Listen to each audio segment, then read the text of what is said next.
463장 찬송하겠습니다. 463장입니다.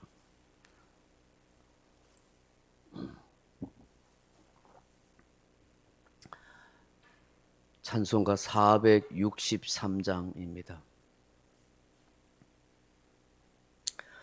신자 되기 원합니다. 진심으로 신자 되기 원합니다. 진심으로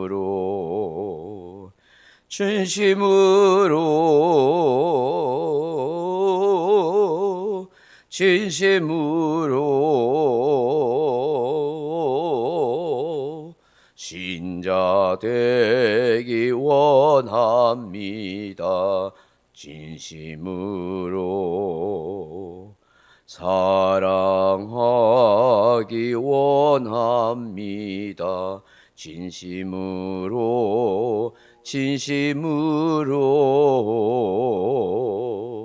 사랑하기 원합니다.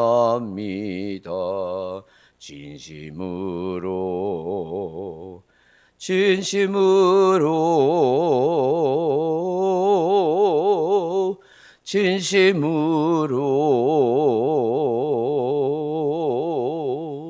사랑하기 원합니다. 진심으로 거룩하기 원합니다. 진심으로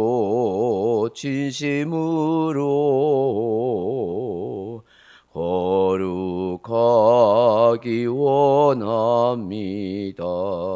진심으로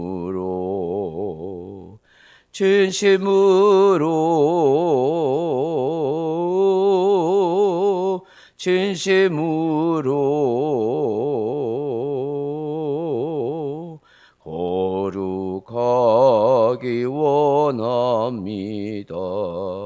진심으로 예수 닮기 원합니다. 진심으로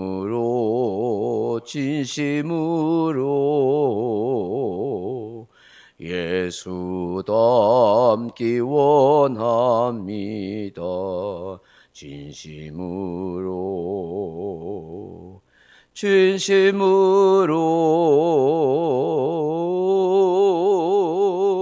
진심으로 예수 닮기 원합니다. 진심으로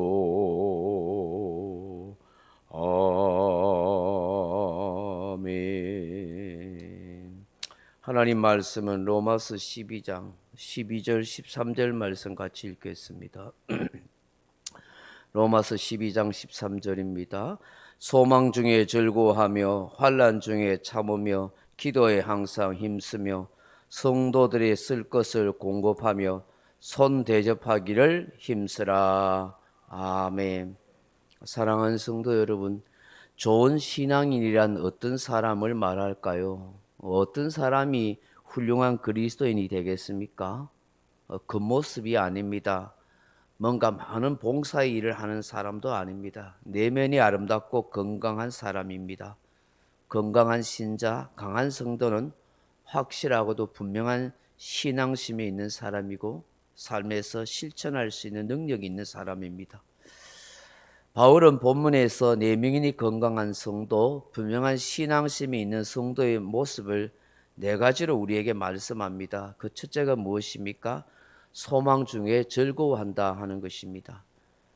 사람이 이 세상에서 도덕이나 수양을 통해 평안함을 얻을 수가 있다면 굳이 예수를 믿으려 하지 않고 교회에 오지 않으려 할 것입니다. 근본적으로 인간에게는 미래에 대한 불안이 있습니다. 이 불안 때문에 사람들은 고민하면서 여러 가지 불안을 해소하려고 노력합니다. 종교의 힘을 빌리려고도 하는 것입니다.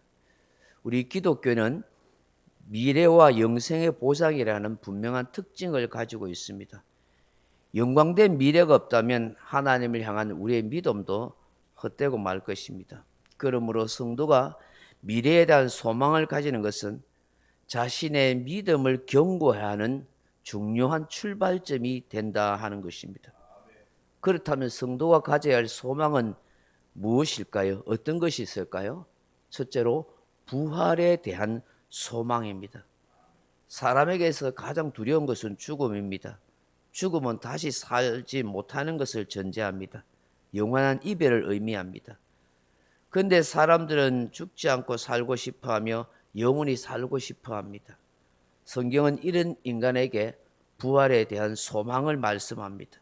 십자가에서 죽으시고 부활하신 예수 그리스도를 통하여 부활의 소망을 분명하게 말씀합니다. 그뿐만이 아니라 그를 믿는 모든 사람들에게 영혼뿐 아니라 육신까지도 완전한 부활, 영생을 누리도록 하셨습니다. 이 부활의 소망을 가진 자는 이 땅의 환난에서 기뻐할 수 있으며 믿음을 굳게 지키며 살아갈 수가 있습니다. 바울이 소망 중에도 즐거워한다고 말한 것은 그 어떤 어려움과 환난을 능히 이길 수 있다는 사실을 로마 교회 성도들에게 말씀하면서 이 부활의 소망으로 살아가십시오라고 그렇게 말씀하고 있는 것입니다. 둘째로 천국에 대한 소망입니다. 부활이 있어도 그 부활 후의 삶이 여전히 고통스럽다면 무슨 소용이 있겠습니까? 그래서 하나님은 부활과 함께 우리에게 영원한 천국을 약속하셨습니다. 그리스도를 믿는 자에게 천국에서는 다시는 사망이나 애통하는 것이나 곡하는 것이나 아픈 것이 있지 않은 영원한 샬롬, 영원한 평안을 천국에서 누리게 될 거라고 말씀하고 있는 것입니다. 그러므로 믿는 자에게는 부활이 바로 우리에게 큰 소망이 되고 천국이 우리에게 큰 소망이 되는 것입니다. 이 소망 안에 우리가 늘 충만하게 살아가고 그렇게 기도해야 될 줄로 믿습니다. 둘째로 환난 중에 참는 것이라 그렇게 말씀합니다. 사람들은 가시가 없는 꽃길만을 바랍니다. 먹거름 없는 맑은 하늘만 기대합니다. 그런데 우리의 바람과는 달리 세상은 힘듭니다. 가시밭길이 많고 먹구름 가득 찬 인생을 살 때가 많습니다. 예수 믿기 때문에 항상 평안한 것 아닙니다. 고난이 있고 핍박도 있습니다. 감당할 수 없을 것 같은 환난도 있습니다. 예수 믿기 때문에 사회적으로 불이익을 당할 때도 있고 세상적으로 매장당할 수도 있고 심지어 목숨까지도 내어놓아야 하는 순교의 자리에 이를 때도 있습니다. 이런 상황 속에서 성도가 참고 인내할 수 있는 것은 바로 그가 가진 신앙심인 때문인 것입니다. 오늘 원수 마귀는 삼킬 자를 찾아 우는 사자와 같이 두루 다니고 있습니다. 믿음을 지키는 자에게 고난과 환난과 고통을 가져다 줍니다. 여러 가지 말할 수 없는 힘든 상황을 겪게 합니다. 그러나 예수님께서는 자신을 따르려는 모든 제자들, 모든 성도는 반드시 자기를 부인하고 자기 십자가를 지고 주님을 따를 것을 말씀하셨습니다. 이 말씀은 곧 고난과 환난을 이겨내고 감당해야 된다고 말씀하는 것입니다. 이 환난을 통해서 그리스도의 고난에 동참하기 때문인 것입니다. 그리스도께서는 이런 고난과 이런 환난을 통하여 영광의 보좌에 오르셨습니다. 그러므로 그와 함께하는 상속자인 우리 또한 주와 함께 고난을 받을 각오를 해야 하는 것입니다. 그 고난 후에 영광이 있기 때문이라 하는 것입니다. 셋째로 기도에 항상 힘쓰라 하십니다. 아무리 강조해도 틀리지 않습니다. 기도는 저절로 되는 것 아닙니다. 그래서 기도에 힘쓰라고 그렇게 말씀하고 있는 것입니다. 시간 나면 기도하는 것이 아닙니다. 언제 어디서나 항상 기도하려는 마음, 노력, 애씀이 있어야 한다 하는 것입니다. 많은 성도들이 아쉬운 것은 기도하는 일에 힘쓰지 않는다 하는 것입니다. 여러분, 노력하지 않는데 건강이 유지되지 않습니다. 평소에 몸을 단련하고 건강을 위해서 노력하고 애쓰는 것처럼 영적인 건강을 위해서 기도에도 힘쓰고 애쓰고 훈련하고 단련하는 것이 필요한 것을 말씀하는 것입니다. 사람들이 눈에 보이는 육적인 몸을 건강을 위해서는 그렇게 신경 쓰는데 자기 영혼을 위해서는 그렇게 힘쓰지도 못하고 왜 그렇게 방치하는지는 모르겠습니다. 기도에 항상 힘쓰면 무작정 살지 않을 텐데 하는 마음이 듭니다. 나약하고 부족한 인생이 어려움과 환난을 극복하고 성령 안에서 힘을 내려고 하면 항상 기도에 힘써야 합니다. 결코 저절로 되지 않는다는 것 우리가 꼭 명심해야 한다 하는 것입니다. 마지막으로 성도들의 쓸 것을 공급하며 손님 대접하기를 힘쓰라 그렇게 말씀합니다. 기도에도 힘써야 되는 것입니다. 저절로 되지 않고 노력하고 또 애씀이 필요하듯이 내가 성도들을 돕고 필요한 것을 돕고 손님을 대접하는 것도 노력이 필요하다. 훈련된 마음이 필요하다는 것입니다. 인색한 사람치고 복되게 사는 것 못 봤습니다.